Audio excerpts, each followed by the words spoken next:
የቴዲ አፍሮ ጉዳይ የጮህበት ምክንያት ሲዲውን የገዛው ሰውዬ ወይ ደግሞ ሙዚቃውን የሚሸጠው ሰውዬ ወይም ማስታወቂያውን የሚሰራው ሰውዬ ማጮህ ፈልጓል። ማጮህ የቴዲ አፍሮ ጉዳይ ቢዝነስ ነው። ተከለከለ ተብሎ ሰው ሁሉ በጉጉት እንዲጠብቅና ሲወጣ እንዲገዛለት የተሰራ ድራማ ነው። መንግስት ከአንድ አዝማሪ ጋር ግብ ውስጥ የሚገባበት ምንም አጀንዳ የለውም። በተለይ ኦልድ አዝማሪዎች ወድራቸዋል። እናንተን የምናያችሁ በቀብር ቦታ ላይ ቅድም ነግራችኋል። ጥቁር ለብሳችሁ ሰው ሲሞት ብቻ ነው የምናያችሁ። አየናችሁ። በሀገር ጉዳይ ላይ አንገታችሁን ደፍተን አየናችሁ። በህዳሴ ግድብ ላይ ያልቆምክ አዝማሪ፣ በከተማ መለወጥ ላይ ያልወጣ አዝማሪ ምን ብለህ ነው አሁን ዛሬ ወጥተህ ዘፋኝ ነህ ብለህ የምትወጣልኝ? ለኔ ጋር መላገጫ ካልሆንክ በስተቀር የሙዚቃ ካሴታችሁና ሲዲያችሁ ማሻሻጫ ነው የተጠቀማችሁበት። አቧራውን ድሮ አጮሳችሁት። ተከለከለ ጋዜጣዊ መግለጫ በስምንተኛው ሰዓት በስምንተኛው ቀን ጮኸ ሚዲያው። ኦፍኮርስ ለተራ ሰዎች ለምንም ጭንቅላቱ ለማይሰራ ሰው ቆንጆ ፖለቲካ ነው።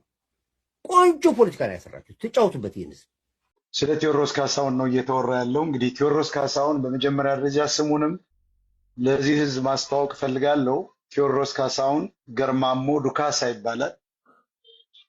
አባቱ ኦሮሞ ናቸው።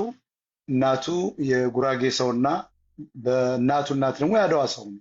ውሸት ነው። የጎንደሬ አስቴር አወቀ ለምሳሌ ጉራጌ ነው እና ይሄ ወደ አማራ ለማጠጋጋት ነው። እኔ ቴዲ ባለ መረጃ ቴዎድሮስ ካሳሁን ወያኔ አንዴ አማራን ለመምታት መታወቂያ ኦሮሞ፣ አማራ፣ ትግሬ እያለ ሲያዘጋጅ አማራ ብሎ ሰጠውት ነበር። ጠበቃ ይዞ ነው እንግዲህ ጉራጌ ነኝ የሚል ሲያስቀይር በአካል አለው አውቃለሁ።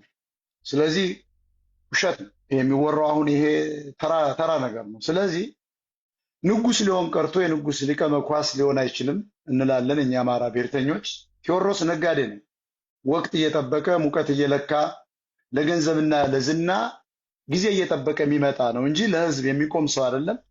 የወያኔ አባልና ምልምል ነው። የአዲስ አበባ ወጣትን በህወሓት ዘመን ተቃዋሚ በመምሰል ወጣቱ እንዲከተለው ሳይታሰር ታሰር እየተባለ ሲፈታ አይተናል። ተቃዋሚ አይደለም። የቴዲ ግጥሞች በሙሉ ከአባቱ የተገኙ ናቸው። አባቱ የሬዲዮ አዘጋጅ ነበሩ። በጣም የታወቁ የምናከብራቸው ናቸው። እሳቸው የአማራ ወታደሮችን ግጥም በፖስታ ሰብስበው ጠርዘው ያስቀመጡለት ነው። ምንም ከአማራ ውጭ የሚዘፍነው አንድም ነገር የለውም። በአማራ ዝና፣ በአማራ ቋንቋ፣ በአማራ ባንዲራ፣ በአማራ ሀገር ጥበቃ የሚሸልም። ስለዚህ ቴዲ ኦሮሞን ይጠላል የሚባለው ውሸት ነው። ምክንያቱም አባቱ ኦሮሞ ናቸው። ገርማሞ ዱካሳ ናቸው። ውሸት ነው።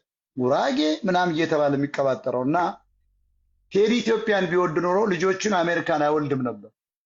በጣም የማዝነው ግን የኢትዮጵያ ሕዝብ እውቀት ስለሌለው ቴዲ ኦፕ ባስደረገ ቁጥር ንጉሱ ተወልዷል የሚሉ የኳስ አድናቂዎች አሉ። እነዚህ ደግሞ ከእውቀት የተጣሉ ጫት ሲቅሙ ለውዝ ሲቅሙ የሚውሉ ሰዎች ናቸው። እነዚህ ከአንድ ብሔር አካባቢ ስም ላለመጥራት የመጡ ናቸውና ንጉስ ነው ይሉናል። አንድ አዝማሪ ወይም ዘፋኝ ንጉስ ሊሆን አይችልም። የንጉስ ግን አጫዋች ወይም ሊቀ መኳስ መሆን ይችላል። ስለዚህ